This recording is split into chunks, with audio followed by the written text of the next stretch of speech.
consumo de famílias com renda de 1 a 40 salários mínimos. Os grupos são alimentação, habitação, vestuário, transportes, saúde, despesas pessoais, educação, comunicação e artigos residenciais. A ferramenta que o Banco Central tem para controlar a inflação é a manutenção da taxa básica de juros, a Selic.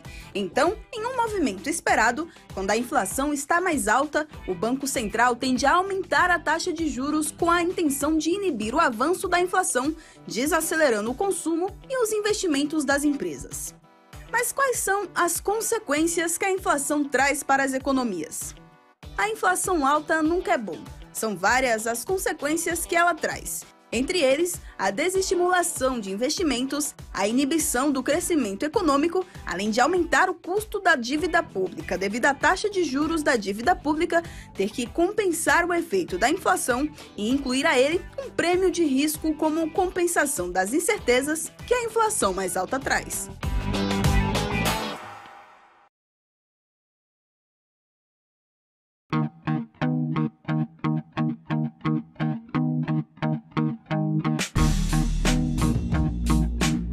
Quais foram os fatores que fizeram essas operações elas desempenharem e por que surpreenderam o mercado financeiro? Business traz panoramas, resultados, prospecções e expectativas de companhias listadas no mercado.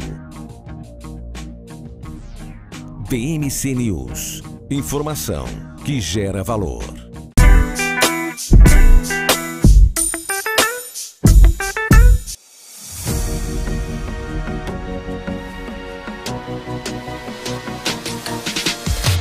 BMC News, informação que gera valor.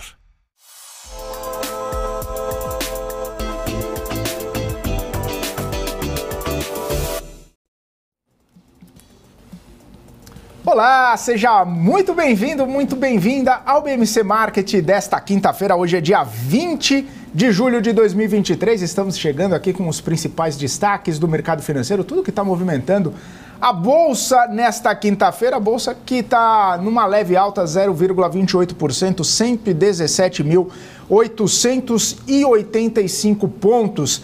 A Bolsa nos últimos dias, últimas semanas, para falar a verdade, está sem muito ímpeto, sem muita vontade, sem muitas movimentações relevantes, praticamente um mês e alguns dias aí nessa lateralização, sem potência para subir, mas também sem força para cair, basicamente entre os 115 e 118 mil pontos nas últimas semanas, e é isso que temos também nesta quinta-feira, principalmente quando a gente fala de uma Brasília mais esvaziada, com recesso parlamentar, sem passar as pautas importantes econômicas lá no Congresso Nacional, mas mesmo assim o ministro Fernando Haddad segue falando sobre toda essa movimentação e o que se espera que aconteça lá em Brasília. O ministro Fernando Haddad dizendo que o Brasil tem tudo para deslanchar se fizer o que tem que ser feito. Falando inclusive,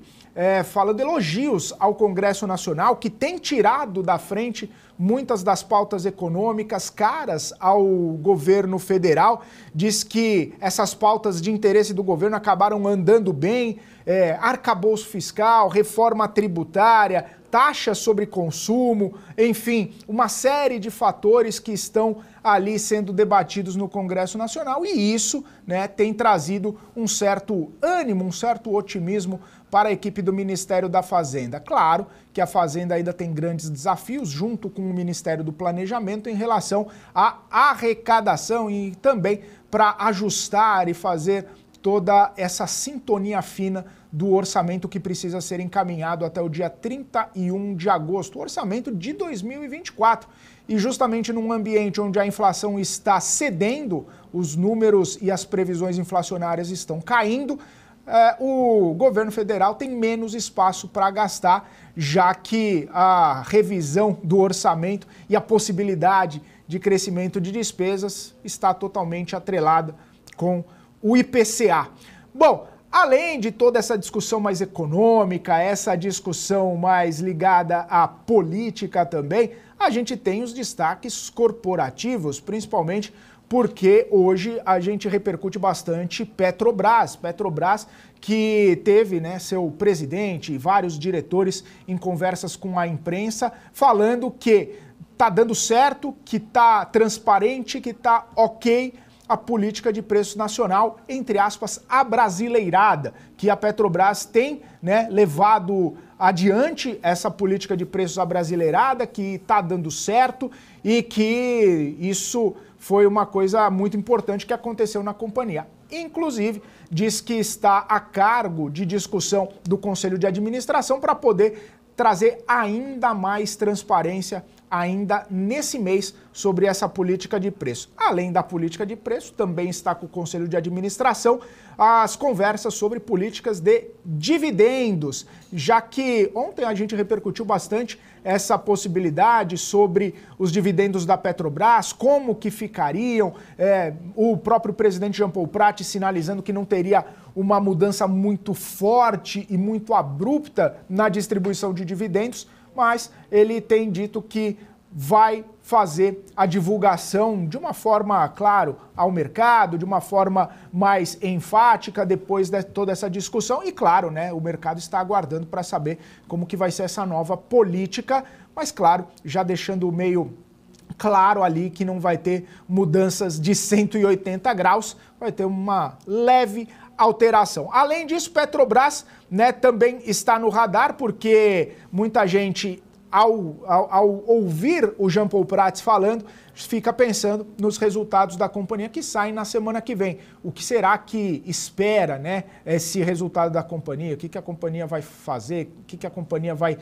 trazer, né, de informações? Enfim, é isso que muita gente está no aguardo e esperando. Haddad a gente falou de Petrobras, a gente fala também a respeito dos resultados de Estados Unidos, das ações lá nos Estados Unidos, várias companhias divulgando resultados e parece que dessa vez os resultados não estão muito em linha com o esperado. A gente vê as grandes empresas de tecnologia e empresas também do setor de streaming, como a Netflix, por exemplo, divulgando seus resultados e as ações caindo fortemente. A gente pode falar da Tesla, a gente pode falar de Netflix, a gente fala de IBM, a gente fala de até TSMC, né, empresa de chip lá de Taiwan, que também não trouxeram resultados tão animadores assim.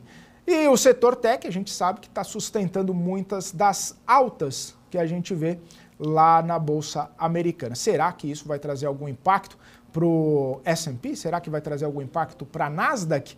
Será que vai tirar um pouco de todo esse ímpeto?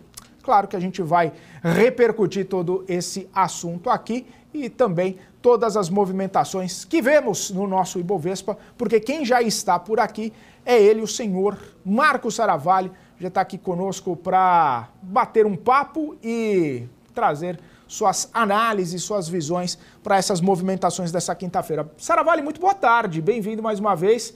BMC Market desta quinta-feira. Muito boa tarde Felipe, boa tarde a todos da nossa audiência. Lembrando que tivemos vários assuntos aí que estão repercutindo na mídia, na parte econômica, política, mas principalmente essa semana que tem sido dominada pelos assuntos corporativos, né, de uma forma geral, mas principalmente pelos balanços corporativos, Estados Unidos, aqui no Brasil e também o mercado ainda é muito ansioso em relação ao que será o futuro da Petrobras, muitas notícias. E aquele nosso famoso long shot para você que está operando no seu profit aí, hoje vai dando positivo, mas são dias em que a Vale começa a sustentar alguma alta, mas também a Petro, né, as ações preferenciais da Petrobras, as duas ações, mas principalmente preferencial, vai junto com a Vale, não tem esse descolamento de uma para outra. De certa forma, a Petro ficou estabilizada ali na faixa de R$30, devolveu um pouquinho, mas ainda no acumulado do ano, ainda tem esse desconto ainda muito excessivo, ou seja, na verdade, esse descasamento do desempenho dos ativos, né?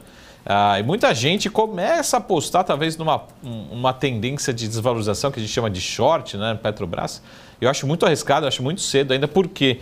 Porque a gente vai ver os resultados, acho que não vai ter pelo contrário, a gente vai ver nenhuma grande decepção, podemos ter surpresas positivas.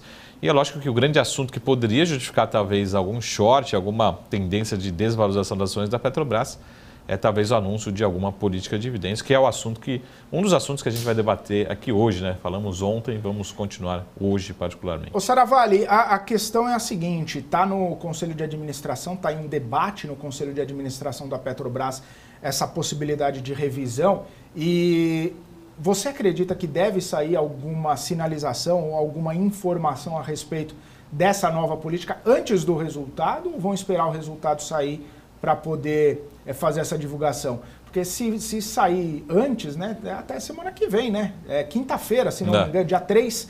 Se não me engano, não, é dia 3, pelo menos, que está marcado o resultado da Petrobras. Aí teria que ter uma agilidade aí, né? Para poder explicar para o mercado como seria esse novo formato de pagamento de dividendos da companhia. Eu espero que não. Eu espero que não tenha nenhuma... pelo menos oficialmente, né? Que sempre tem alguém que fala assim, fontes, né? Alguém que estava participando ali próximo, a ação começa a ficar volátil. Mas só para a gente recapitular, vamos dar um passo um pouco para trás aqui, se você perdeu o marketing dessa semana, das semanas anteriores, dias anteriores. O que é a política hoje de Petrobras de dividendos? É uma série de fatores, mas tem uma regrinha ali principal. É a diferença entre a geração de caixa operacional, menos o CAPEX, menos os investimentos, multiplicado por 0,6 por 60%, ou seja, 60% dessa diferença. O que gerou de caixa operacional, menos o CAPEX, seria assim, a geração de caixa líquido, 60% pode ser distribuído. Tá? Na minha opinião, o que pode ser alterado é essa regrinha desses 60%. Tá? Se não tiver grandes alterações nesses 60%, se for 50%, se for 30%, se for 20%, né, se não tivermos grandes alterações nesse percentual, eu acho que o mercado pode até receber bem essa política de distribuição de dividendos que o próprio CEO, enfim, diversos diretores vêm sinalizando, né, comunicação de que sim, e como o Felipe falou, minha opinião, vai ser apresentado na medida quando for apresentado já os resultados vão serem apresentados desse trimestre, já aproveita, já apresenta publicamente, essa é a minha opinião, apresenta publicamente essa metodologia. O que pode ser ruim, tá, pessoal? O que pode ser notícia ruim? Lembra que existe uma trava que a companhia não pode se endividar. Ela pode se endividar até o limite de 65 bilhões de dólares. Se a companhia falar o seguinte, eu vou reter dividendos, mas eu vou liberar essa trava de endividamento, aí sim, porque qual que vai ser a leitura? A alavancagem continua baixa, deve continuar baixa, mas a gente está liberando o fôlego de 10 bilhões de dólares, 20 bilhões de dólares. A companhia, lembra que eu mostrei isso aqui ontem? 53 bilhões de dólares, a companhia já pode se alavancar, mas vai até onde, né? A gente vai voltar lá para os anos de 2015, 2016.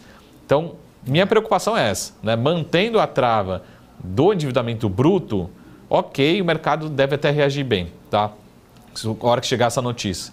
Tá? Então, mesmo mudando talvez o percentual que pode se traduzir num dividend yield menor, projetado para 20, sobretudo para 24 em diante, eu acho que o mercado pode até receber bem. Tá? Por quê? Porque a companhia está retendo mais lucros para fazer investimentos. E a política de investimentos também não está sendo alterada, como a gente já comentou aqui. A expectativa é que não tenha grandes alterações no próximo plano plurianual, né? Focando em exploração e produção, mas muito focada também nessa transição energética. Esse é o recado do CEO da companhia, tá bom? Então, essas duas, vamos sim pensar que, lógico que são várias informações, mas essas duas principais informações em relação a dividendos, tá? Alterando marginalmente percentual, acho que o mercado tende a reagir de forma morna, mas muito preocupação em relação a essa alavancagem, que é uma trava muito bem feita, muito boa. A companhia vem entregando redução de alavancagem, isso traz segurança para a liquidez da companhia e sustentou também essa distribuição. Então, eu olharia para esses dois fatores e dessas duas principais leituras em relação a esse ponto principal. E o lado operacional vem bom, vem positivo, tá? Então, muito cuidado, né? Eu não ficaria tão short assim, apostando uma queda muito forte, porque o mercado pode até receber bem essa possível mudança da companhia. Saravalli, mas se na equação, né, tem o CAPEX, o investimento, né, independentemente de ter trava, né, de alavancagem, se tem um investimento, quando ele sobe o investimento, cai o dividendo. Sim, né? sim. Cai o que sobraria Exatamente. daqueles 60%. Então também tem que ficar monitorando o nível de investimento. A qualidade do investimento também. Porque se aumentar o investimento, automaticamente depois do sinal de igual cai o dividendo também. A qualidade é uma questão... É subjetivo. É subjetivo. Que a gente vai entender isso ao longo do tempo que forem entregando esses projetos, né? Lógico que ou a gente espera que tenha aí a equipe da Petrobras extremamente qualificada para entender a taxa de retorno desses projetos, enfim. Então a gente não espera que se repitam, né, exageros do passado, né, de certa forma. Foi nesse sentido mesmo. Agora, se a companhia fala assim, ó, hoje eu vou investir 78 bilhões de dólares nos próximos anos, né? E eu salto para 150, estou exagerando aqui, tá, pessoal? Aí, como você falou, naturalmente não tem mais dividendo, vai consumir todo o caixa, vai zerar, vai precisar se alavancar para fazer mais esses investimentos, aí esquece dividendos, aí a ação realmente é muito penalizada. Então, o que o Felipe falou, lembra que é uma equação de EBITDA, né, geração de caixa operacional, menos o CAPEX, e é o que sobrar vezes um percentual. Então, o que o CEO vem sinalizando é que o volume de investimentos nesse plano plurianual, no próximo plano, não deve ter grandes alterações. O que pode ter alteração é um pouco da destinação, né? Vamos destinar um pouquinho mais aqui para processo de transição energética, um pouquinho para economia verde, né? Reduzir um pouco, mas também muito focado em exploração e em produção. Então, isso é importante. Então, a sinalização, por exemplo, vamos construir do zero uma nova refinaria nos Estados Unidos. Estou chutando aqui, tá bom, pessoal? Espero que não se repita, mas e nem que ninguém nos escute. Que vai gastar 40 bilhões de dólares. Aí é uma notícia que não importa a taxa de retorno que vai acontecer. A gente tem muito receio e aí o mercado vai penalizar. Não tem sido essa sinalização. Tem uma sinalização de que vamos manter tudo que tem sido feito, podemos ter adaptações, né, que tem sido a palavra utilizada, né, na política de dividendos. Né? E o que eu sempre falo, até o Cabral brinca aqui muito com a Glaze, enfim, com outros membros do PT, do atual partido, do presidente, é que o acionista minoritário, nós aqui, nós não somos contra a redução de dividendos, né? Ou seja, a retenção do lucro, desde que ele seja utilizado para construir ainda mais patrimônio, para construir mais investimentos, né? Mais investimentos saudáveis, seja reinvestido na operação, para construir mais receita na frente e mais lucros para frente, né? Então, o acionista não é, teve 100 milhões de lucro, tem que distribuir 100 milhões de lucro. Não, se você tiver um projeto que seja mais rentável que o meu custo de oportunidade hoje é 14%, não, mas eu tenho um projeto que vai me dar 30% dos acionistas ao longo dos próximos 10 anos. Pô, então vamos investir nesse projeto. Né? Então, o acionista não é contra a retenção em si da distribuição ou do lucro, né? Ele não é exatamente contra. Né? Todo acionista gosta de distribuição de dividendos, mas se a empresa tem um projeto bom, bacana, rentável, pode reter, o acionista vai agradecer, deveria agradecer, entender esse ponto. Tá bom? Então, a distribuição de dividendos depende dessas equações, mas a gente está respondendo aqui, né? O CEO falou, a programação de investimentos tende a ser muito parecida? Ok. Então, necessariamente, se não mudarmos o percentual, a distribuição de dividendos tende a ser muito parecida do que foi o passado. A minha questão aqui continua sendo o percentual, né? E aquela trava lá da alavancagem bruta, né? Do endividamento bruto da companhia, que para mim, se for mantida, pelo contrário, acho que o mercado tende a receber bem, né, essa possível nova política de dividendos, ou atualização, né, da política de dividendos. Perfeito, Saravalli. Só para a gente deixar uma informação aqui, né? Petrobras, dentre as ações que mais puxam o Ibovespa, é que mais está subindo, né? Petri 3 subindo 1,11 nesse momento. Petrobras preferencial, a Petri 4 subindo 0,7. Então, está ajudando aí nesse movimento de alta, leve alta do Ibovespa dessa quinta-feira, também, né, depois de repercutir toda essa questão de Petrobras. E só para não deixar de falar de investimentos, né, logo no comecinho da gestão Jean Paul Prats, quando teve toda aquela sinalização, ou pelo menos um comentário ali que poderia fazer aqueles usinas eólicas, offshore, e isso acabou não pegando tão bem, falar, não, é só estudos e tudo mais, aí deu uma virada ali na direção e falou, bom, vamos focar no que a gente sabe fazer. E acho que, assim, olhando o copo meio cheio, os estudos são necessários, né? A gente está falando o Brasil tem um potencial eólico muito grande. Né? O Brasil, a gente precisa agradecer também, né? Não só natureza aqui, agro, mas o Brasil também tem uma capacidade de previsibilidade de ventos, né? De energia muito boa. A gente tem uma capacidade instalada, um potencial muito grande. E se for pensar no passado também, a gente pensa assim, o pré-sal. O pré-sal ele vem sendo estudado há anos, talvez décadas, até chegar numa tecnologia, uma capacidade de investimento, uma pesquisa que realmente conseguimos explorar uma distância muito grande aí da linha d'água. A gente lembra que é extremamente arriscado fazer essa exploração, né? Tem muito investimento, tem muita pesquisa, então foram anos, décadas de investimentos, né, de pesquisa. Então precisa ser feito, precisa ser colocado, mas a princípio a nossa crítica, pelo menos a minha crítica é, pessoal, tem muita gente que já está fazendo esse investimento em offshore e até hoje não se mostrou rentável, não se mostrou com uma qualidade, uma imprevisibilidade, custos adicionais, margens apertadas, enfim, estou falando principalmente de países europeus. Então, por que a gente vai fazer? Se a gente ainda tem todo o potencial onshore, né, para ser explorado, a gente tem outras energias, até a energia solar vem ganhando bastante espaço em investimentos. Então, a Petrobras, na minha opinião, né, se ela falar o seguinte, acho que tem sido um recado muito bom e muito bem feito. Pô, a gente vai continuar grande parte nos concentrando, que parece até ser meio óbvio aqui, né?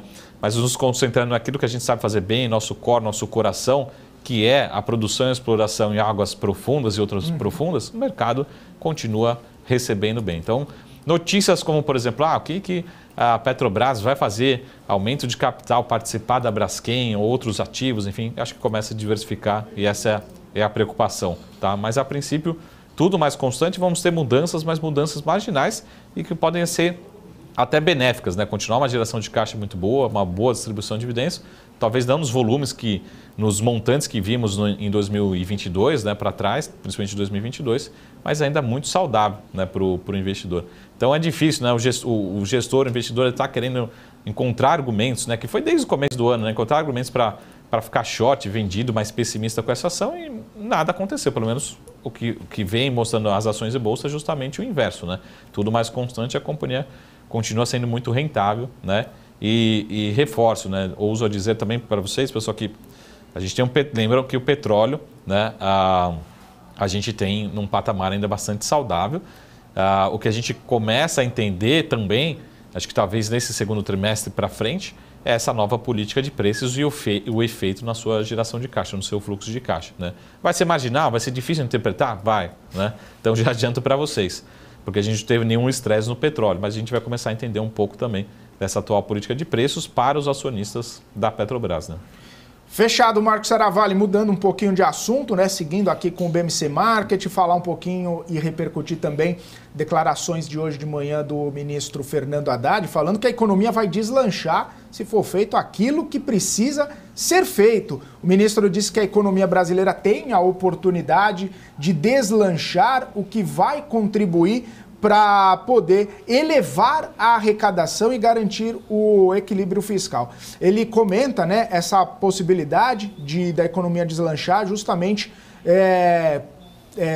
para poder também, né, ao lado, juntamente com redução de benefícios tributários, mudança de regra de julgamento de processos administrativos, citando evidentemente a questão do CARF, e aí o ministro falando, né, que existe um trabalho feito pelo Congresso Nacional que tem possibilitado esse andamento das pautas econômicas. Citou as regras fiscais, né, o arcabouço fiscal, reforma tributária, diz que tem muita coisa ainda que precisa ser levada ao Congresso Nacional, justamente por isso que está fazendo várias reuniões com o próprio presidente da Câmara, Arthur Lira, para poder destravar algumas pautas. Entre elas, a reforma da renda, né, reforma tributária com foco na renda, que isso deve acontecer só no fim do ano, mas antes, tributação de offshores, né, tributação também de fundos exclusivos, lei de apostas esportivas, enfim, uma série de questões para equilibrar o fiscal, aumentar a arrecadação. E Haddad ainda fala, né, que juros vão ter que ser endereçados em algum momento, que o país não aguenta mais. Justamente é difícil falar de expectativa de juro, mas as entregas deste ano não têm precedentes. Marcos Seravalli, o ministro bastante animado aí com o andamento das pautas econômicas no Congresso Nacional e, de fato, né, o primeiro ano, geralmente, né, de um governo, ele é aproveitado para poder passar muita coisa que às vezes não é tão popular assim, mas conta com aquela lua de mel com o Congresso Nacional e vai passando uma série de matérias. O governo Lula 3 agora, está aproveitando bem essa janela, né? Por mais que tenha um entrave ou outro, uma discussão ou outra com o Congresso em algumas situações, a pauta econômica está andando, né? E isso pode trazer um benefício aí mais no longo prazo. E a economia deslanchar, como diz o ministro Fernando Haddad? Bom, eu acho que a principal, para nós, né, que eu sempre com foco muito nos investidores, acho que vai ser uma pauta bastante polêmica quando a gente chegar daqui a poucos dias, né, a gente está falando até o final de agosto, e começar a falarmos sobre a reforma tributária da renda, né, particularmente. E hoje tivemos diversas entrevistas do ministro, e essa vai ser uma das principais polêmicas, né? Como é que vai ter tributação, que acho que vai ser todo dia, daqui acho que até o final de agosto ou mais, a gente vai estar falando sobre esses detalhes, né? Tributação de dividendos, vai ter? A gente olha muito para a Bolsa, né? Particularmente para a Bolsa. Vamos continuar com juros sobre capital próprio? Não vamos. E a gente fala, por exemplo, muito sobre dividendos sobre as empresas listadas, nós, né, investidores de ações. Mas se o profissional liberal, enfim, como é que ele vai ser tributado, né? Se ele recebe através de dividendos, enfim. Hoje o ministro falou muito sobre fundos exclusivos, offshore, esses pontos. Lembrando, pessoal, vamos pegar aqui de forma super transparente para vocês. Se pega um caso específico, por exemplo, de offshore, de algum grande investidor, né, um investidor super qualificado, ele vai procurar outras alternativas, né, para correr, para tentar também ficar um pouco mais isento em termos de tributação. Então, e a gente precisa também entender o impacto disso na questão da arrecadação, que a gente sabe que o nosso sistema tributário ele é muito desigual, né, de uma forma geral.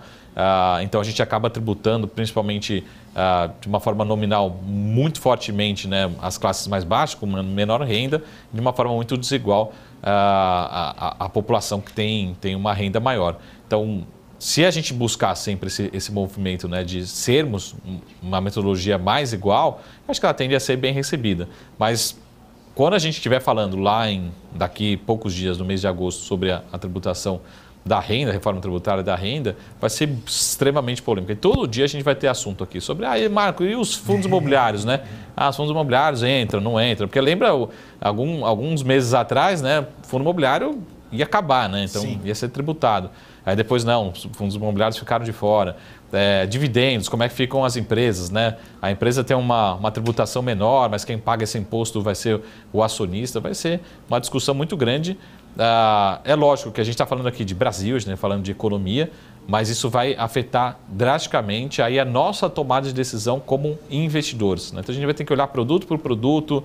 Eu tenho um fundo aberto, é previdência, fundo exclusivo, é offshore, é ações, é dividendos, é JCP.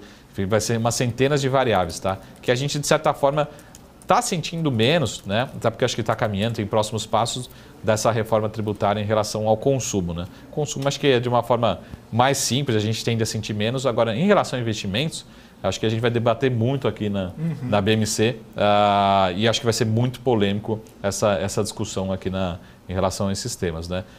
Invariavelmente, como a gente acaba se espelhando muito lá fora, né, nos Estados Unidos, em outros mercados, a gente acho que tende a ter esse impacto e aí o investidor vai ter que começar a fazer mais contas, procurar produtos alternativos, ver também se vai ter algumas classes de investimentos que vão continuar com isenção ou não.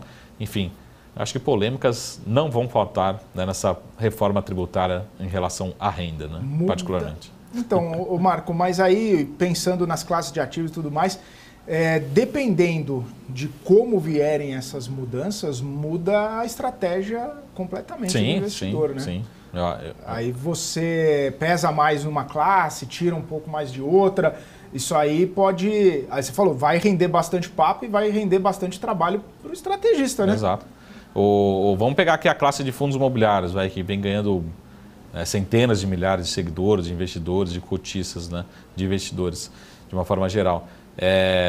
Vai fazer com que o investidor repense a sua própria alocação em fundos imobiliários. Eu estou pegando um produto só e uma especificação só, porque, na verdade, a isenção é só em cima da distribuição de dividendos, né? Não é nem do fundo imobiliário, nem sobre o ganho de capital. Então, pega um pontinho só específico, você vai começar a se perguntar, e agora, Saravara, e aí, a Felipe, e aí, BMC? Eu continuo investindo em fundos imobiliários, estou pegando um produto só e uma distribuição só, né? Não estou falando aqui outros produtos, né? CRI, CRA, fundos exclusivos, fundos offshore, né? Dividendos, JCP, tem muito ponto para ser discutido, né? É diferente do que está acontecendo na reforma do consumo. Então, a gente vai discutir diversas formas, né? E eu, de novo, eu acho que tem alguns produtos que podem sair tão machucados, dependendo como foram implementados, foram discutidos, que depende daqui a 2, 3, 5 anos, como foram implementados, pode ser que ele nem exista mais, um produto desse, porque um dos atrativos deles também são essas isenções, né? Vamos pegar aqui o exemplo, por exemplo, de debêntures de infraestrutura, né? Que hoje a gente tem um investidor que pode acessar, mas a gente tem fundos que compram. Na minha opinião, você reduziria muito a atratividade dessa alocação. Então, acho que a gente vai ter que discutir muito as exceções, as pontualidades, né? Mas vai trazer muito barulho, muita volatilidade. Ao mesmo tempo, pessoal, que eu termino só para fechar esse bloco, não vendam suas ações, nenhuma hipótese, se tiver simplesmente a notícia de vamos ter tributação em cima de dividendos. Por quê? Porque tende a ser compensado em algum ponto. Então, os valuations das companhias podem ter até aumento, as companhias podem ter melhor valorização, melhor avaliação, porque isso pode ter um impacto, né, na cadeia até de certa forma positivo. Então, não venda suas ações. Ah, Marco, vai ter dividendos, eu vou vender todas as minhas ações, tá? Isso pode ter até um impacto na sociedade, nas empresas, positivo, tá? Então, a gente vai precisar entender um pouco muito dessas contraprestações, né? Enfim, como é que vai ser esse impacto no todo, né? Não só numa pontinha da cobrança, enfim, da tributação. Perfeito, Marcos Saravalli. Ótimo ponto, ótima análise e muito boa sugestão aí. Não tome decisões precipitadas, nem com o fígado. Saravalli, a gente vai para um rápido intervalo. Daqui a pouquinho a gente está de volta, inclusive trazendo nosso convidado para bater um papo a respeito de toda essa situação que está acontecendo lá no leste europeu, alta dos grãos e impactos inflacionários da alta do trigo, enfim, a gente volta já, continue com a gente.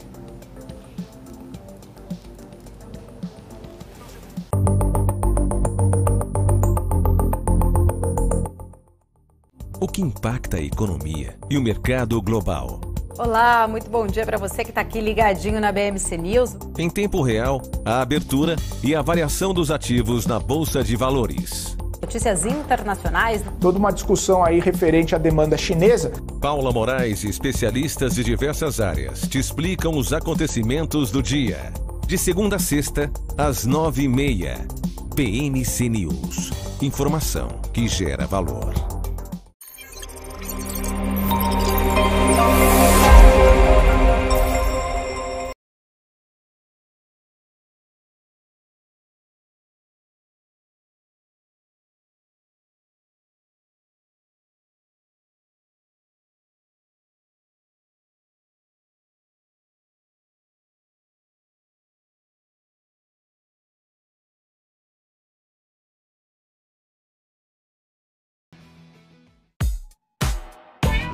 Dividendos. Você sabe o que eles são?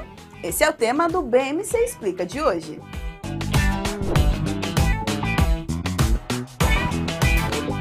Dividendos nada mais são do que a distribuição de uma parcela dos lucros de uma empresa aos seus acionistas. Essa distribuição é feita de forma proporcional à quantidade de ações que cada investidor possui da companhia. Quanto maior a quantidade de ações o investidor tiver, maior será o valor dos dividendos a serem recebidos. Os dividendos são uma forma de remunerar os acionistas pelos investimentos feitos na empresa. As empresas podem escolher entre distribuir uma porcentagem dos lucros ou um valor fixo por ação, e essa decisão é tomada em Assembleia Geral de Acionistas. E vale lembrar que nem todas as empresas distribuem dividendos, e que o valor distribuído pode variar de empresa para empresa e ao longo do tempo, dependendo da saúde financeira da companhia.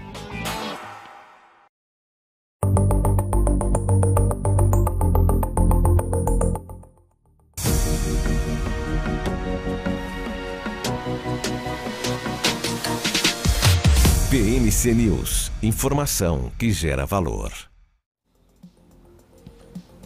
Muito bem, estamos de volta aqui na programação BMC Market, ao vivo nessa quinta-feira, 3h02.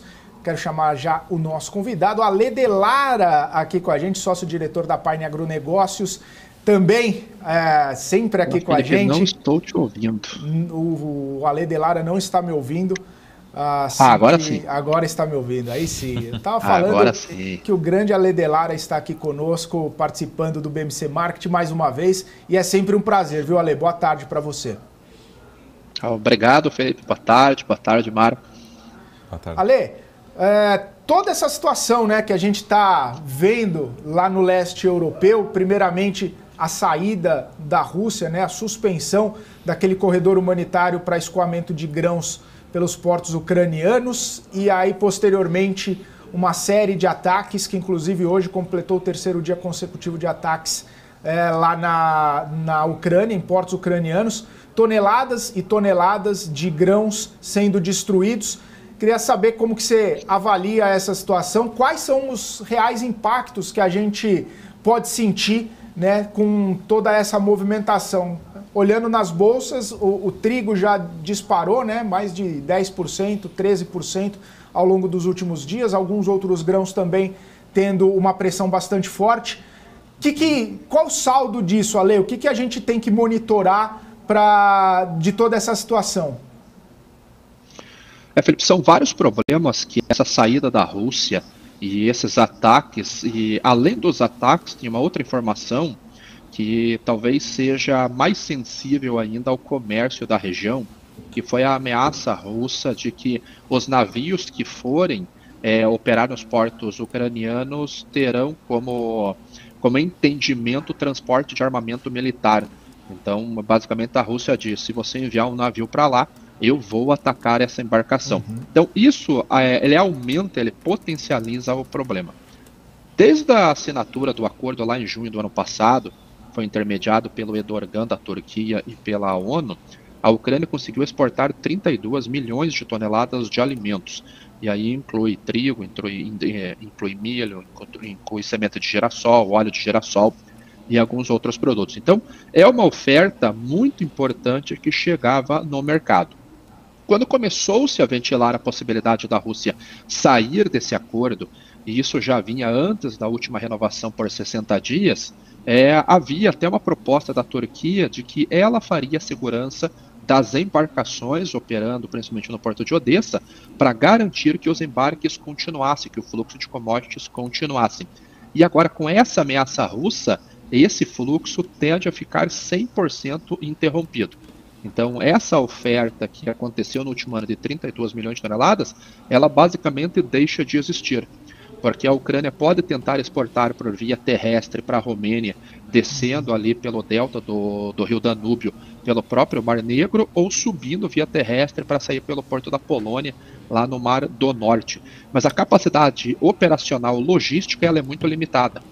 Então, o volume que seria exportado via esses dois canais ficaria muito aquém do número conseguido no último ano. E isso vai causar uma certa escassez de alimentos, principalmente para os países que não têm o potencial financeiro de compras tão alto. Eles dependem de um custo de reposição mais baixo, com frete marítimo mais baixo, preços mais competitivos. Então, países como o centro da África, o oeste da África, o próprio norte da África, o Egito é um grande comprador, esse sim deve ter problemas maiores do que os países tradicionalmente compradores dos cereais, como o Japão, o próprio México, os países da União Europeia, porque aí os Estados Unidos estão vindo com uma safra muito grande de milho, o Brasil tem uma safra muito grande de milho. Agora, países mais pobres, esses infelizmente vão sofrer com essa situação. Ale, como que o que a Rússia, na verdade, está pretendendo com isso, né? Porque tá certo que poderia, né, ao não permitir o escoamento dos grãos, teria que provocar essa rota alternativa. Mas ao bombardear, ao acabar com os silos ali da Ucrânia, a Rússia quer o quê? Quer chamar atenção para suas reivindicações e ser aceita novamente no SWIFT, quer conquistar mais terra. O que acaba provocando, né, esse tipo de medida por parte da Rússia? Pode ser uma alternativa, Felipe, porque a Ucrânia seguindo exportando, as exigências da Rússia tinham pouco peso no mercado. Porque eles colocaram uma série de medidas contra a Rússia, proibindo, desconectando os bancos do sistema SWIFT, colocando teto de preços para diesel, teto de preços para petróleo, e mesmo assim os fluxos seguiram acontecendo. Eles mudaram de destino, saíram de países como o próprio Estados Unidos, países da União Europeia, e foram para a Índia, veio para o Brasil com o diesel, foi para a China com outros produtos. Então não houve um grande problema de fluxo de mercadorias partindo da região, porque os embarques estavam acontecendo. Se há essa simples saída da Rússia do acordo, e a Turquia faz a segurança e as inspeções das embarcações, não mudaria grande coisa. E a Rússia perderia ainda mais poder de negociação. Então, a única maneira que eu acredito que ela encontrou para reduzir esse risco para ela foi atacando o porto de Odessa e ameaçando as embarcações que forem para lá. Desta maneira, não há saída para a Ucrânia. Então, as exigências russas passam a ter maior peso. As exigências delas são poder voltar a exportar amônia líquida por um pipeline que corta a Ucrânia, saindo ali da região de São Petersburgo, da Rússia, e indo até o porto de Odessa, por sair pelo Mar Negro, e também uma facilitação para as exportações de grãos. A Rússia, que é o maior exportador de trigo do mundo, um dos maiores exportadores de fertilizantes também. Aí as notícias são, mas alimentos e fertilizantes não estão sob embargo. Realmente não estão. Mas se você tem os bancos desconectados do sistema SWIFT, você tem uma dificuldade das frentes financeiras, tanto que o JP Morgan e o governo norte-americano estão dando garantias às operações russas, em algumas operações russas, para que não cesse por completo essas operações, e as embarcações não têm segurança suficiente para ir até a região fazer o embarque e o transporte dessas mercadorias. Então, não está proibido você exportar fertilizantes e grão, só que você não tem como receber e você não tem como embarcar. Essa é a exigência da Rússia e esse é um dos pleitos da Rússia.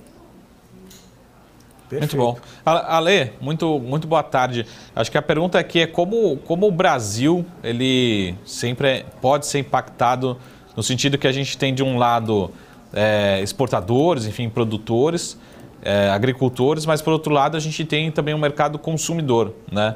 A gente fala muito aqui de macro, de inflação, enfim. No net, né? A gente sai prejudicado, a gente sai beneficiado. Como é que você vê esse curto prazo? Ou depende muito de até onde que vai, ou até onde que pode piorar, né, essa situação, essa relação? O Brasil, quando nós falamos de exportação, Marco, pode ser um dos maiores beneficiados de todo esse contexto Brasil.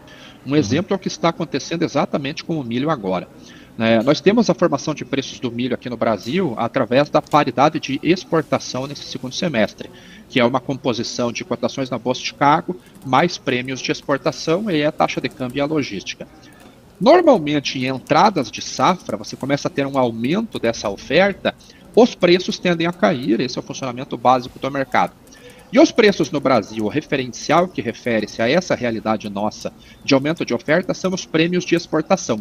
Então, como nós estamos colhendo aí, já colhemos basicamente 40% da nossa safra de inverno de milho, uma safra acima de 100 milhões de toneladas, esses prêmios tendem a ficar pressionados, patamares bem negativos, como eles estavam até a semana passada. E o que está acontecendo agora com os prêmios foi a mesma coisa que aconteceu em março de 2022, quando houve a invasão no finalzinho de fevereiro. Muito grão que já havia sido vendido ficou preso nos portos ucranianos e novas vendas simplesmente cessaram em 100%. Então, o mercado consumidor teve que procurar outra origem, e essas origens são Estados Unidos, Brasil e Argentina. Então, naquele período de março 22, até de maneira atípica, nós exportamos mais de 3,5 milhões de toneladas, e agora nós voltamos a ter esse cenário positivo. Então, mesmo com a safra chegando no mercado, gargalos logísticos e a oferta aumentando, nós estamos com uma elevação dos prêmios de exportação, porque há uma expectativa de a demanda que estava na Ucrânia vir concentrar-se aqui no Brasil.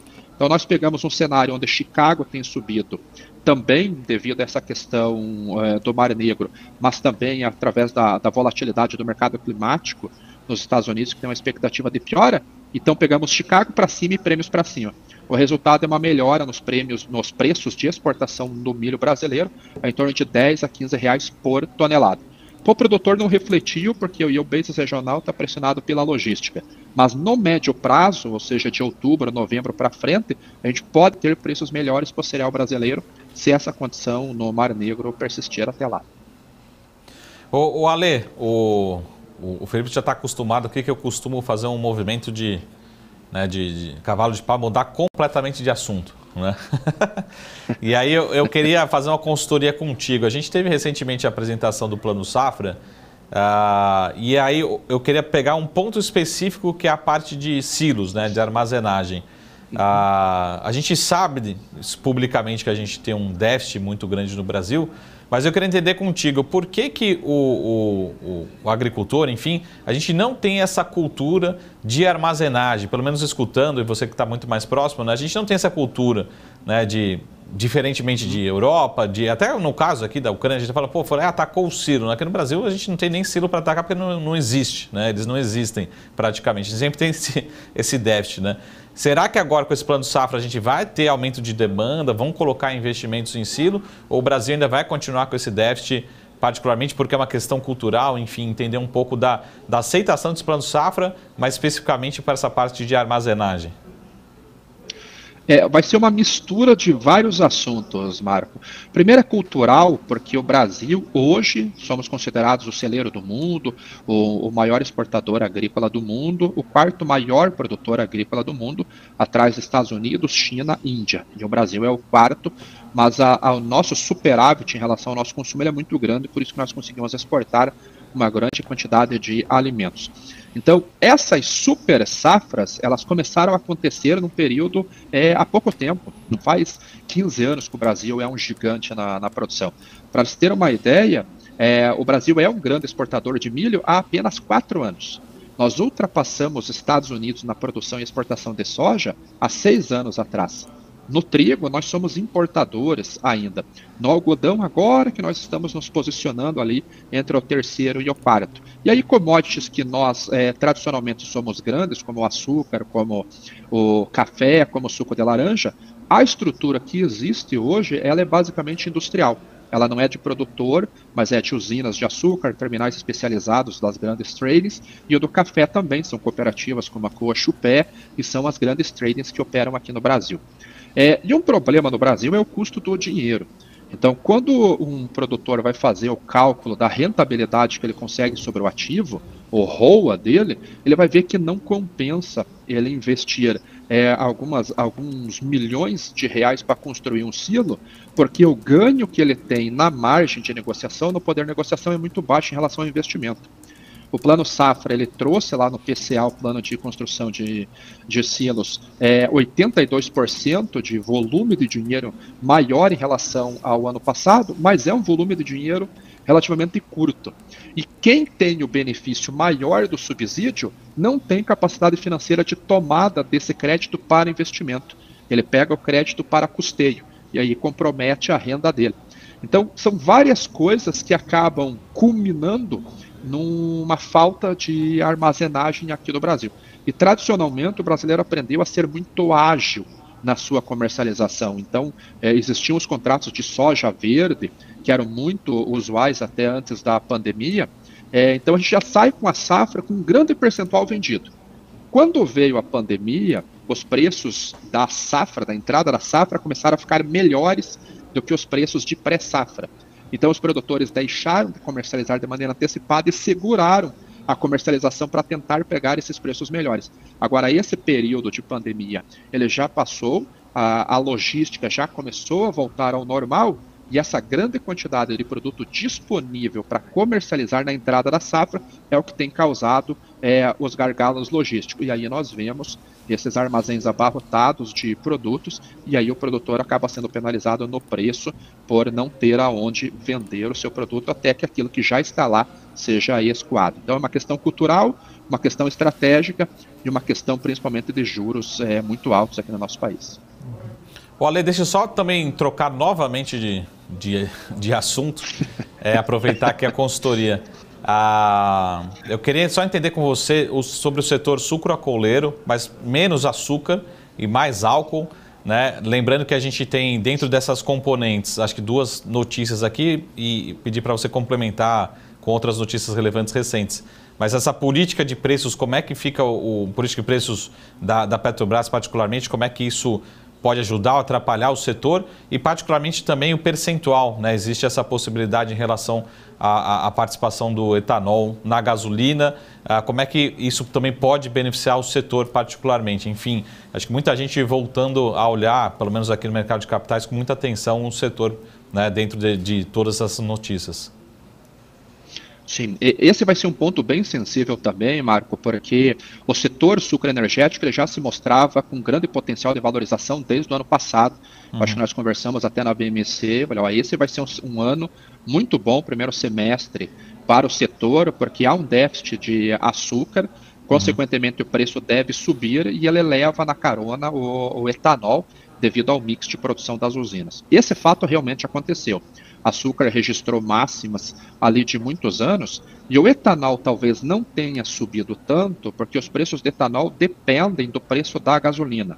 E a gasolina no Brasil até pouco tempo era precificada pelo PPI, preço de paridade de importação, que é uma composição das cotações da gasolina na Bolsa de Nova York, mais um prêmio de exportação lá no porto também nos Estados Unidos, o frete até o Brasil e o desembarque desse produto até chegar na refinaria. Como existia uma política clara de PPI, até a Bicom fazia esse monitoramento diário da defasagem de preços, né, da arbitragem de preços, nós poderíamos ter uma previsibilidade de quanto o etanol poderia custar, já que o preço dele, para ficar competitivo no Brasil, tem que custar no máximo 70% do preço da gasolina. A banda inferior dessa formação de preços é uma arbitragem com os preços do açúcar em Nova York. Então a usina faz um cálculo do mix de quanto que está o açúcar em Nova York, quanto que eu posso vender o etanol. E o açúcar e o etanol fica trabalhando dentro desta banda.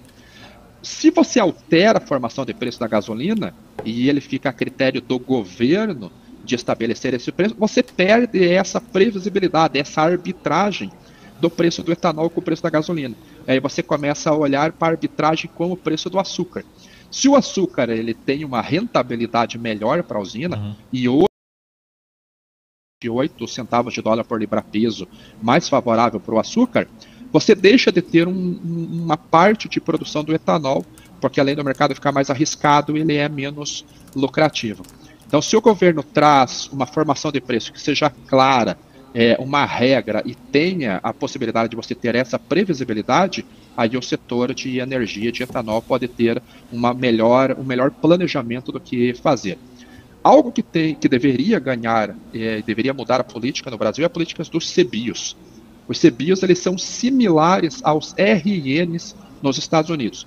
Só que lá, se uma distribuidora não faz a mistura de etanol na gasolina no percentual exigido pela agência ambiental, ele compra esse RN no mercado para compensar essa emissão de poluição de poluentes a mais. No Brasil, não. No Brasil, as empresas são obrigadas a comprar os CBIOS e não tem relação com a quantidade de mistura ou não. Então, ela é uma regra. E agora o governo, até para tentar favorecer o setor e baratear o custo do combustível, ele quer aumentar até 30% a mistura de etanol. Hoje, no tipo A, ela é de 20%, se eu não estou enganado, e no tipo C, ela é de 27%. Então, o governo quer aumentar ali em 3 pontos percentuais. Aumenta a demanda por etanol. E aí, dependendo do preço do açúcar, a gente tem elevação em ambos os produtos, o que culmina numa maior inflação.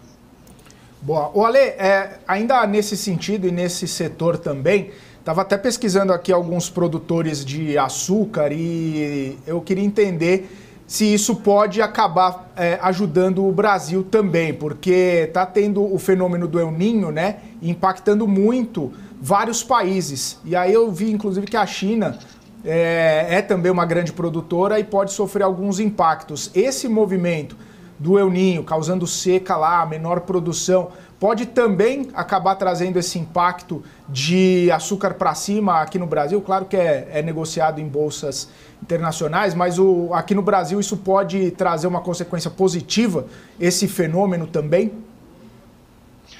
Para o Brasil, teoricamente não, Felipe, pelo seguinte, a nossa moagem de açúcar, ela começa da cana, ela começa em março e vai até outubro, no máximo até novembro, como é a expectativa para esse ano, se o El Niño não atrapalhar.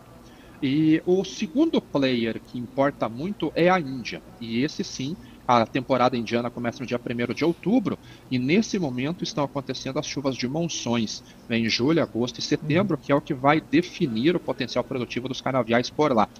Com o El Niño, o El Niño ele não trabalha de hemisfério norte e hemisfério sul, ele trabalha de oriente e ocidente. Ao mesmo tempo que nós temos uma elevação de chuvas nas Américas, nós temos uma menor intensidade de chuvas na região oriental, e é isso que a Índia está monitorando.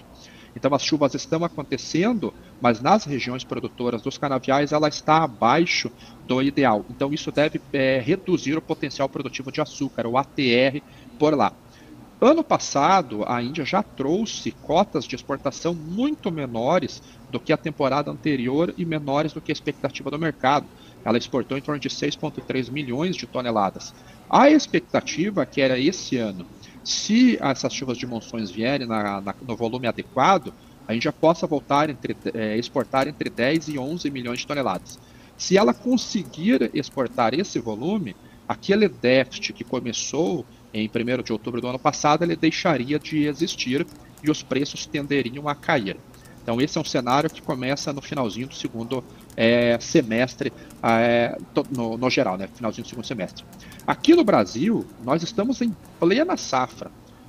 Então estamos entregando, o volume de entregas desse açúcar está um pouquinho abaixo da expectativa de mercado. Para se ter uma ideia, no último dia 30 de junho, venceu os contratos futuros lá em Nova York e foram apenas 412 mil toneladas entregues. Então é um número baixo. Então o mercado trabalha ainda com uma certa restrição de oferta. Por isso que os preços não conseguem cair abaixo desses 24, 23 centavos de dólar por libra-peso. Agora, se as chuvas ficam mais 1 mês e meio, 2 meses acontecendo na Índia, o Brasil consegue intensificar, mantém um fluxo de exportação de 2 milhões e meio, 3 milhões de toneladas, a tendência é que os preços do açúcar caiam e trabalha ali numa faixa entre 21 e 22 centavos de dólar por libra-peso. Maravilha, Ale. Valeu, obrigado. Ale, deixa eu só fazer uma última pergunta, que ela é bem subjetiva e costuma não ter resposta, né? Que é a relação a câmbio. É lógico que perguntar para um exportador, ele quer o câmbio a 6, 7 reais, né?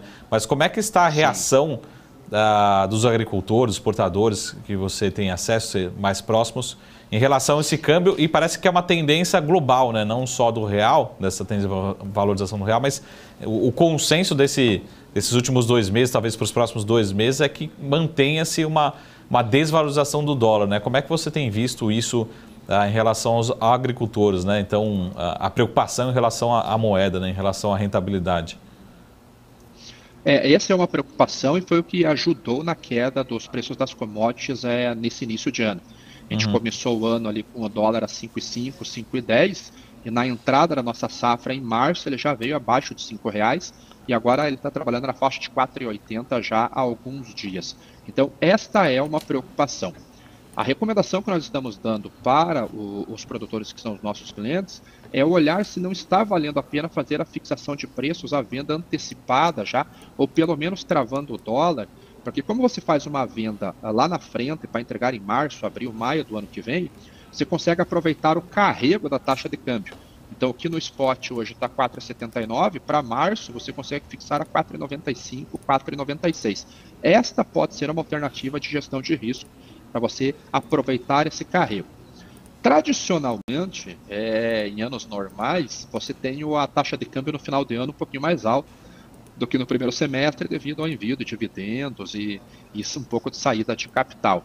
Eu não vi o último relatório Fox, mas pelo menos o estudo que nós estamos fazendo aqui, eu acredito que esse dólar deve ficar talvez um pouquinho mais alto no final de ano, 4,85, talvez 4,90. Só que se você esperar até lá para executar alguma operação, você perde o carrego. E aí agora nós temos que ver também como que vai ser a reunião da próxima semana do FED, se vem mais um aumento de 25 basis points, ou se ele terminou o seu ciclo, e como que o nosso Banco Central aqui vai fazer com a nossa taxa de juros, se ele mantém, se ele reduz, para ver o quanto que isso impacta no custo de carrego da taxa de câmbio também, se aumenta esse diferencial do juro norte-americano e aumenta o custo de carrego, ou se a gente tem uma equalização disso e aí fica uma curva de dólar um pouquinho mais flat, e aí você tem uma previsibilidade maior para fazer a gestão de risco. Está estimando R$5, o Ale, o dólar no Focus dessa semana. Manteve, né? Faz um mês que tá mantendo os R$5 aí. Enfim, é a projeção, né? Se bem que tem toda essa discussão que também pode estar caindo mais, enfim, né? Talvez caia um pouquinho mais. Ale, quero agradecer sua participação aqui com a gente. Obrigado mais uma vez por todas essas explicações e ensinamentos que você traz aqui pra gente sobre esse setor muito importante. Um abraço, Ale, até a próxima. Valeu, obrigado, Felipe, obrigado, Marco. Um abraço, até mais. Um abraço. Valeu, tchau, tchau. É isso aí, batemos esse papo com o Ale Delara, ele que é diretor de negócios da Pine Agronegócios aqui com a gente, sempre, né, trazendo uma visão bastante importante sobre toda essa situação. É bastante importante, né, ficar monitorando a situação lá no leste europeu e não só, né, Marco? A gente falou de leste europeu, Rússia e Ucrânia, a gente falou do El Niño, a gente falou do setor sucroenergético aqui no Brasil, petróleo, Petrobras, enfim, uma série de assuntos muito importantes para todo mundo ficar de olho aqui no Brasil. Bom, a gente vai agora para um rápido intervalo. Antes, deixa eu só trazer uma visão geral aqui de como que está operando o nosso mercado financeiro, uma alta de 0,22%, que a gente falava, né, no comecinho do nosso BMC Market, o Ibovespa lateralizado nesses patamares aqui de 117, 116, 115, até chegou no 120 ali ao longo de junho até agora, mas praticamente lateralizado, sem nada, né, que possa trazer um gatilho de explosão para cima e muito menos algo que acabe puxando o Ibovespa para baixo. Tá certo que desde março, né, a gente teve toda essa movimentação de cerca de 20% de alta no Ibovespa, mas subiu e ali ficou, né? Não sobe nem desce, muito pelo contrário, ao longo dessas últimas semanas. É isso então, a gente vai agora para um rápido intervalo, agradecendo você que está aqui conosco na programação, acompanhando a gente na TV fechada, também no nosso canal do YouTube, no Profit da Nelogica e também no nosso portal.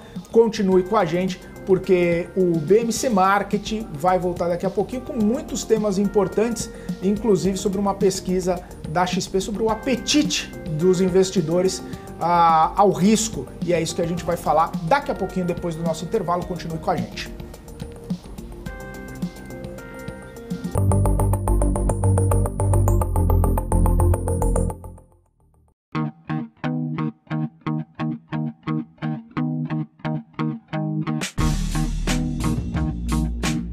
Quais foram os fatores que fizeram essas operações elas desempenharem e por que surpreenderam o mercado financeiro? Business traz panoramas, resultados, prospecções e expectativas de companhias listadas no mercado.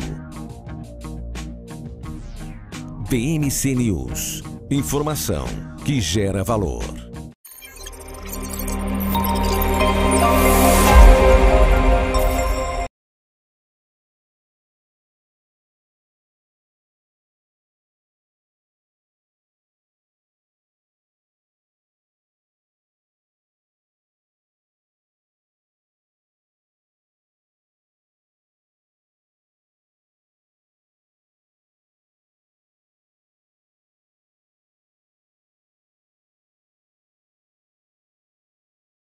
Chikungunya estão aumentando em todo o país. Mas quando aumentamos a prevenção, diminuímos o problema.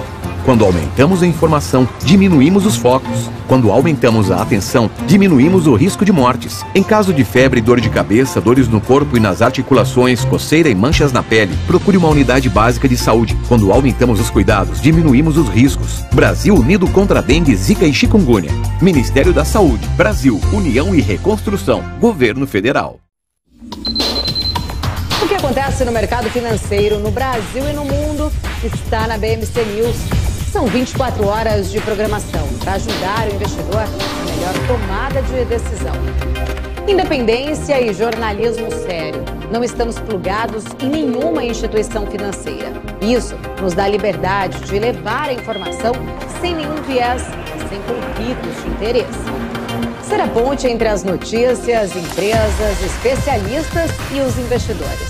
Tudo de uma forma dinâmica, e com uma pitada de bom humor. Informação que gera valor, você sempre vai encontrar na BMC News.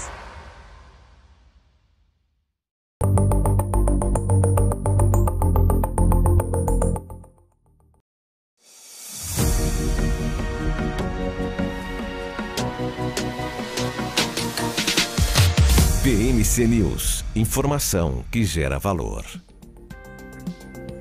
Estamos de volta aqui na nossa programação BMC Market ao vivo nessa quinta-feira, 20 de julho, agora 3 horas e 33 minutos. Tem uma informação importante aqui que o BTG e o Santander se mostraram opositores ao plano da Americanas em relação à recuperação judicial. Na petição, o BTG requer que seja convocada uma Assembleia Geral de Credores e manifesta discordância em relação a 7 pontos previstos nesse plano de recuperação da Americanas. O prazo para apresentar as objeções contra o plano de recuperação judicial terminou ontem, na última quarta-feira, com alguns dos principais credores financeiros se manifestando contra a proposta de pagamento da varejista.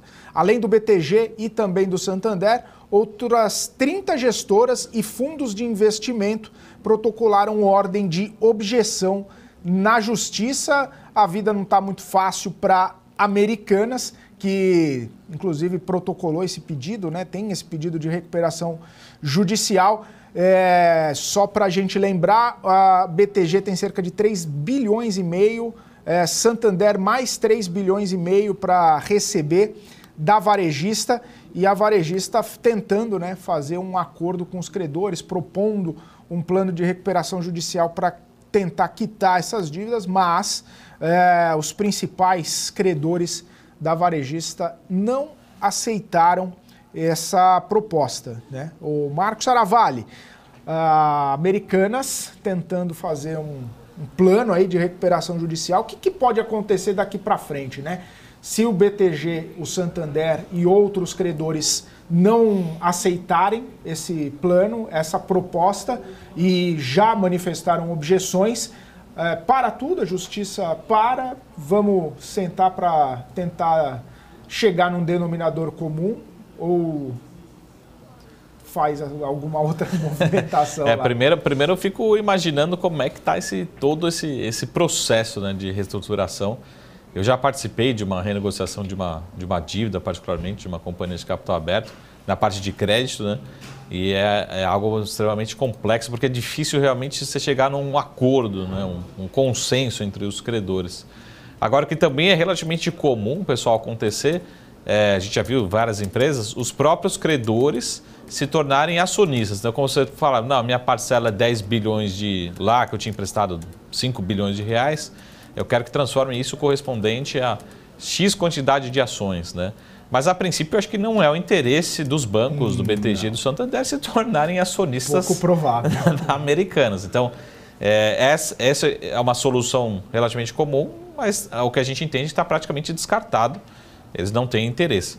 O que poderia acontecer, que acho que é mais provável, são talvez 2 movimentos.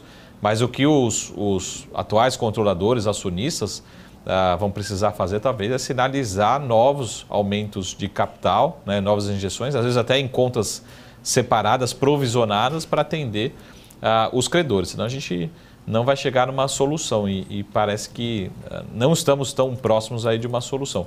Ou até mesmo venda de algum ativo mobilizado, enfim, imóveis, para tornar a empresa mais líquida, né? Então, é uma questão muito difícil e às vezes não tem realmente um consenso, né? E parte desses movimentos precisam de um consenso, de uma organização entre os credores, e não existe um líder, né? Por exemplo, que nem o acionista é controlador, e os demais acabam acompanhando. Então, pode ter várias opiniões diferentes, é um processo bastante radical. E como eu falei, a princípio, ninguém quer se tornar, nesse caso, o acionista da Americanas, né? Bastante complexo esse processo. Lembrando que a gente tem vários casos, né? Mas acho que 2 deles que estão publicamente são gigantescos, Americanas e Light também passando por esse processo, mas lembrando, são casos completamente diferentes. Um aqui se tornou público, né? Já podemos utilizar essa palavra, né? O caso da Americanas, de fato, foi um caso de fraude, né? Então imagina o credor, né, sabendo dessa informação, porque eu sempre falo assim, o acionista, né, o investidor de ações, ninguém gosta de perder dinheiro, mas ele está preparado para correr esse risco, né? Ele está preparado para investir, diversifica o seu portfólio, né? Ele está ciente dos riscos. Agora, o credor não. O credor, ele coloca na planilha dele e fala assim, vou emprestar recurso porque eu tenho uma empresa que até aquele momento era AAA ou era super classificada com um bom rating, né? Então, a gente não tinha informação que estava ocorrendo uma fraude de fato na companhia. Então, é uma informação realmente que traz um impacto muito grande. Imagina o credor, né, após essa informação que a gente só ficou sabendo, né, só foi classificado dessa forma depois que entrou de fato no processo de recuperação judicial, uma informação adicional. Então não foi um caso de insolvência, né, ou um caso de alavancagem, acabou se traduzindo em como, mas foi um caso, está sendo classificado como um caso de fraude particularmente, né? Então o credor acho que tem muitos argumentos aí acaba não chegando numa solução comum entre todos os credores, né? Enfim, como acho que o Cabral usa essas palavras, se não falo memória, também naquele momento você queria ser uma mosquinha ali para participar de uma assembleia ou de uma reunião de credores nesse momento, mas é algo bastante desgastante para ambas as partes. Mas, de novo, acho que olhando para o lado dos credores, acho que fica claro também que todos, né, nós acionistas e os credores, todos nós fomos realmente tivemos impactos negativos por conta de uma operação fraudulenta, que assim, de novo, é assim que está sendo classificado e assim foi apresentado pelos órgãos reguladores, né, justiça, pela própria companhia, utilizando já essas palavras a partir desse momento, né? Perfeito, Marcos Saravari. Trouxemos aqui a notícia, que inclusive acabou de sair, né? Essa notícia a respeito de Americanas. Inclusive tem uma atualização também a respeito de posição de caixa da companhia. Porque tem esse relatório, né, de recuperação judicial e a companhia sempre vai atualizando mês após mês como que está a situação e tudo mais.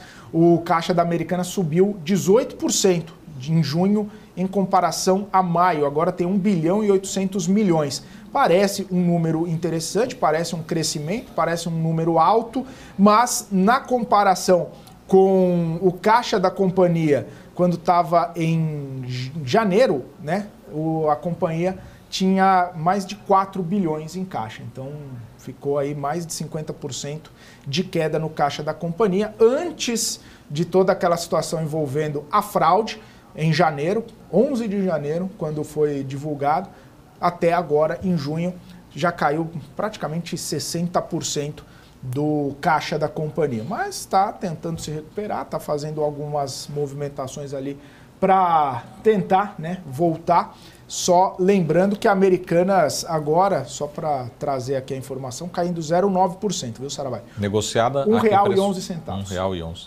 E aí, o que pode acontecer também nesse processo, até ter aumento de caixas, fala, pô, como é que está tendo aumento de caixa no período desse? Mas a companhia ela pode estar diminuindo, mas estar tendo aumento de caixa. Como que isso?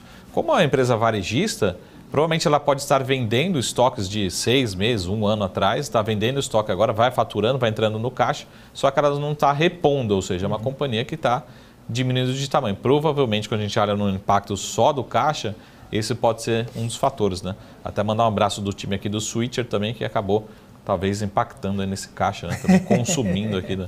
um dos consumistas, né? Consumidores da loja Americanas aqui na região. Não só do Switcher, mas da BMC inteira. Aproveitando, e não é nem Black Friday, hein, ô Saravari? Preços de promoção. Não é nem Black Friday. Mas, é isso. Mas é isso. Felipe, eu fiquei te devendo semana passada, até porque eu preciso manter meu emprego aqui, meu status, né, a minha posição aqui no market, né? Fiquei devendo para o Felipe e você pode dever para todos, menos para o anfitrião, né? Que é uma série de informações, mas coincidentemente saiu uma informação recente sobre a posição de ouro de alguns países. Essa posição de ouro é a posição dos BRICS particularmente, tá? Esse gráfico aqui que a gente vai ver agora é a posição em 1.000 toneladas, tá? Então, ou seja, os BRICS têm ali cerca de 5.400 toneladas, não é um valor tão expressivo assim em bilhões de reais, e a gente tem ali os dois principais países, tá? Em relação A gente tem o último gráfico ali, na verdade o penúltimo, o Brasil, na ordem Rússia, China, liderando com mais de 2.000 toneladas, depois Índia, Brasil e África do Sul. Lembrando, o Brasil tem feito algumas compras, mas o Brasil a gente está falando ali de 129 toneladas, é algo relativamente pequeno em relação às nossas reservas, tá bom? De novo, esses valores aqui estão em 1.000 toneladas e não em valores nominais, tá? Porque depende muito do preço do ouro ali no seu determinado momento. Por que eu estou colocando esse gráfico aqui? Porque cerca de 15 dias atrás, voltou-se, né, a discussão em relação a uma moeda única dos BRICS, enfim, em relação a toda essa discussão, que acho que vai ser uma discussão eterna, né? Então, até realmente efetivar, não acho que vai acabar agora no curto prazo. Se entra Brasil, se entra China, quais países, mas existe essa preocupação. E aí tem esse ponto, né, esse importante, e aí sempre acaba falando, mas se eles vão criar uma moeda, sempre aquela discussão, mas qual que vai ser o modelo? E aí tem um ponto, não, vai ser lastreado no ouro. E aí você começa a fazer aquele paralelo. Será que tem ouro suficiente para ter lastro, para liquidez, para essa moeda? Enfim, não existe nada efetivo, né, de certa forma, mas é uma discussão que sempre quando tem reuniões dos BRICS, enfim, a gente olha para isso.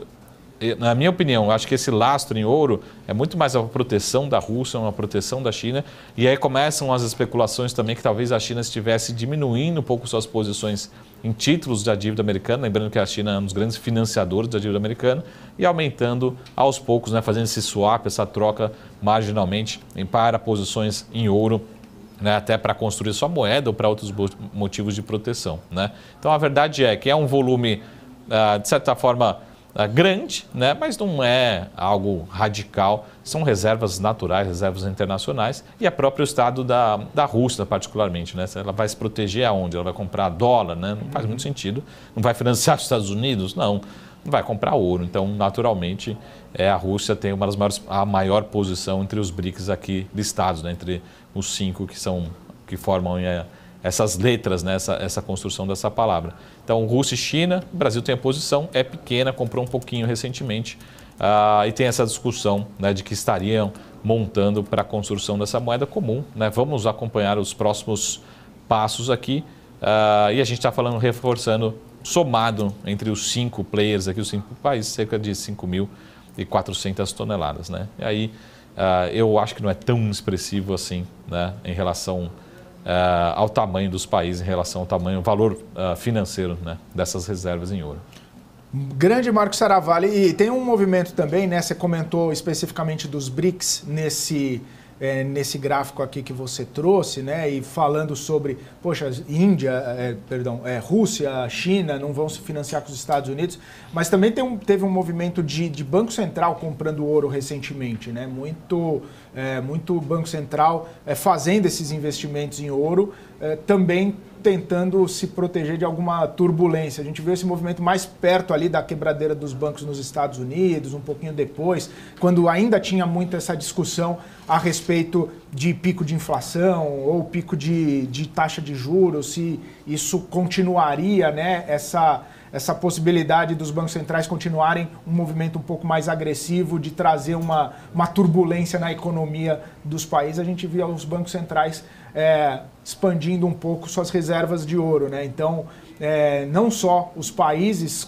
tentando fazer esse hedge aí, segurando no ouro para evitar algumas turbulências, mas bancos centrais também fazendo isso, hein, Saravalli? É uma soma de fatores e é um quebra-cabeça geopolítico. Uhum.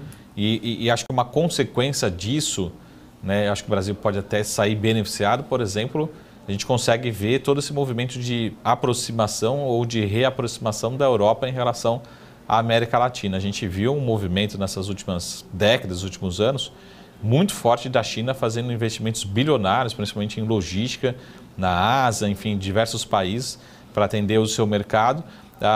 E a Europa praticamente ali fragilizada, sem ter um grande player. E aí uma das soluções da própria Europa é voltar a ter uma boa relação, uma relação maior ou melhor com a América Latina. Então a gente começa a ver essa preocupação de todos, mas a gente começa a ver que realmente quem está ficando isolado, né, entre esse mercado aí, a China fazendo suas alianças, suas aproximações, mas a Europa. Então isso é natural, né? Então acho que tem um movimento mais ativo do Brasil em relação à Europa, mas tem, acho que principalmente o movimento inverso, né? Quando a Europa ela precisa procurar novos fornecedores, novos parceiros, novas alianças, que ela começa a ver realmente esse movimento muito forte, aí, principalmente por parte da China, né? Particularmente. Então, todo esse ambiente geopolítico que depende de diversos fatores. E, de novo, pessoal, se esse número, acho que é sempre importante atualizar, sempre quando tiver essa informação a gente vai atualizar aqui para vocês. Se esse número disparar, é importante acompanhar, né? É aí que realmente algo pior está por vir, né? Pior ou diferente, vamos dizer assim, né? Mas é um número, eu acho que é relativamente estável. Então, como o Felipe falou, são reservas, bancos centrais vão aumentando suas posições, né? De uma forma também de proteger o seu patrimônio, a sua riqueza. Mas se esse volume for acompanhado de uma aceleração muito forte, é que algo está por vir. Por hora, nada exagerado, nenhum grande exagero por aqui. Maravilha, Saravalli. Um último assunto para a gente debater aqui, estava até acompanhando uma pesquisa da XP, divulgada hoje, inclusive, sobre interesse, né? A pesquisa mensal que eles acabam fazendo com assessores, né? Mostrando interesse em renda variável. A pesquisa de julho apontando que 65% dos clientes planejam aumentar a alocação em ações, né? É o maior nível desde o início dessa pesquisa feita pela XP. Inclusive, nessa pesquisa também, eles estão começando a perceber uma tendência de queda no interesse em renda fixa e fundos de renda fixa e aumento de interesse em fundos de ações e fundos imobiliários. Saravalli, mostra que, de repente, é o que a gente vem falando aqui ao longo de um bom tempo, diga-se de passagem, dessa migração, né? Poxa, a renda fixa talvez já tenha dado o que tinha que dar, os investidores percebendo esse movimento de queda nos prêmios de renda fixa, começam a procurar classes de ativos que tenham mais oportunidade de crescimento. Num movimento de queda de taxa de juros, empresas, ações, fundos imobiliários que acabam se beneficiando desse movimento. Interessante, né? O maior nível de clientes que planejam aumentar a alocação de ações. Achei bastante interessante e de se monitorar esse movimento, né? Porque se mais gente migra para o mercado financeiro, para ações, para fundos imobiliários, tende a ter um ralizinho ali para cima, ou não. Antes, né? Não vou falar desse assunto, não. Nem vou falar, pessoal. Não adianta me provocar aqui, não. Mas antes que a gente não acompanhe, né, mudanças na tributação, né? Mas fala isso só rapidinho. Ninguém percebeu sobre esse assunto, né? Tributação de FIIs e de dividendos, né? Vamos deixar isso mais para frente. Não vamos antecipar aqui as ansiedades. Mas é um movimento natural. Muita gente saiu machucada, ou enfim, talvez, na minha opinião, não tivesse nem o perfil de ter alocações em ações, quando a gente viu aquela forte valorização ali até meados de 2021, né? Terceiro trimestre de 2021, e de lá para cá foi um período relativamente longo, mas algumas ações desvalorizaram bastante desde então, sobretudo final de 2021 até final de 2022. Muita gente, na minha opinião, não deveria ter essa posição em ações, ou não deveria ter tanta posição em ações. É natural que quando a gente vê um índice ou um fundo ou uma ação subindo 10, 20, 30%, natural que chama atenção, mas e aí? Esse movimento vai continuar? Né? Será que a gente só não está na metade do caminho? Ainda tem muito para subir? E eu sempre falo também, matematicamente, muita gente fazendo isso. Pessoal, algumas ações que fizeram IPO 2020, 2021, elas estão 90%, 80%, 70% desvalorizadas abaixo do seu preço de IPO, de oferta. Tá? Algumas delas, simplesmente a grande parte foi machucada por esse aumento do custo de capital, então taxa de desconto, mais despesa financeira, então naturalmente uma parte relevante deveria ser reprecificada ao longo dos próximos 2, 3 anos, mas uma parte também dessas empresas a gente acabou não acompanhando a entrega, né? A companhia prometeu algo no IPO, acabou não entregando, né? Então não foram todas que simplesmente porque os juros vão cair, as ações vão subir. Nem todas, mas a maior parte tem feito um bom lado operacional e parte disso traduziu em despesa financeira, um custo de capital maior. Então, uma parte deveria se recuperar. Então, uma questão, um efeito matemático, né? Se caiu 90%, se subir 100%, 200%, 300%, não está nem no meio do caminho. E lembrando, pessoal, esse aumento de apetite a risco, aumento de apetite por investidor em ações, não é só no Brasil, é no mundo também. Até uma provocação que eu fiz hoje no Twitter, tem um gráfico interessante que mostra o S&P 500. Né? Muitos papéis estão ou no high das últimas 52 semanas ou próximo do all-time high. Só que se a gente pegar, mais interessante, do low, né, do momento pior ali desses ativos das últimas 52 semanas, até mesmo o Facebook, a Meta, outras empresas de tecnologia e NVIDIA, subiu mais de 300% desde o low, né, alguns papéis. Né? Facebook, se fala a memória, Meta subiu mais de 200%, não é 200% no ano, né, mas estou falando desde o low até agora esse momento. Então, como também abre oportunidades para quem está acompanhando, lógico, todos os dias, não só as redes sociais, mas acompanha todo dia o Felipe e a BMC News, né? Procurando oportunidades. Maravilha, Marco. É só que a gente já está no último minuto aqui, é só para falar, o S&P 4.534 pontos. Logo, logo o S&P 500 vai virar S&P 5.000. É isso aí. Ou não. Ou não. Que venham novos recordes, né? É isso aí. Saravalli, 20 segundos para as considerações finais. Tem que ser rápido, hein? Vamos acompanhar aqui a temporada de balanços, né? Lá fora. Lembra que eu falei, pessoal, não é 100% que vem com alegrias, né? A grande decepção lá fora continua sendo Netflix, né? Depois do Felipe cancelar a sua assinatura. E também a gente vai acompanhar aqui no Brasil. Muita atenção para os próximos resultados. Em breve a gente começa a acelerar a agenda corporativa por aqui também. Mas a princípio o VEG começou bem e já a gente vai ter novos balanços, né, para a gente acompanhar por aqui e comentar aqui na BMC News. Pois é, VEG foi bem, Home não tão bem, então 50% para cada. Valeu, Saravalli. Ótima tarde. Até amanhã, ótima tarde. Aproveitando, agradecer vocês que estiveram aqui com a gente. Obrigado pela companhia, obrigado pela audiência. E a gente volta amanhã, a partir das 2h30 da tarde, aqui no nosso BMC Market. Você continua na nossa programação, continua aqui acompanhando os programas da BMC News. Um forte abraço, até amanhã. Tchau, tchau.